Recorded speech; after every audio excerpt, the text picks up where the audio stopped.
बातमी नाशिकच्या त्र्यंबकेश्वरमधून आहे। नाशिकच्या त्र्यंबकेश्वरमध्ये मुलं चोरीला जाणाऱ्याची घटना घडलेली होती।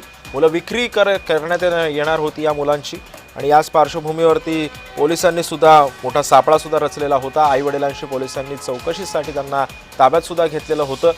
चौकशीसाठी विकास समितीची सुद्धा स्थापना करण्यात आलेली होती।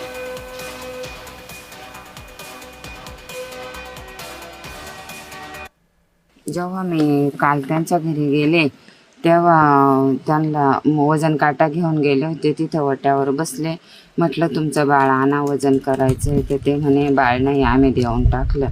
म्हटलं कोणाला दिलं? म्हणे दिलं असंच एक जणाला, त्यांनी काही नावगाव सांगितलं नाही। म्हटलं देऊन किती दिवस झाले? तर म्हणे 8-10 दिवस झाले।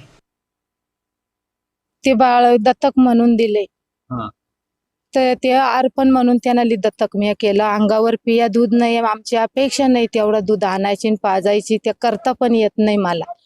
त्या माहिती नाही करायचा दूध, मग त्याच्यामुळं मी दत्तक म्हणून दिला। ते कोणाला दिलंय? ते खंडवी म्हणून दिला त्यांना दत्तक म्हणून। तुमच्या ओळखीचे? हा, आमचे भाऊबंदाच आहेत ते भाऊबंदात दिला। किती मुलं दत्तक दिले आतापर्यंत तुम्ही? 3 मुलं। आणि किती मुलं आहेत तुम्हाला?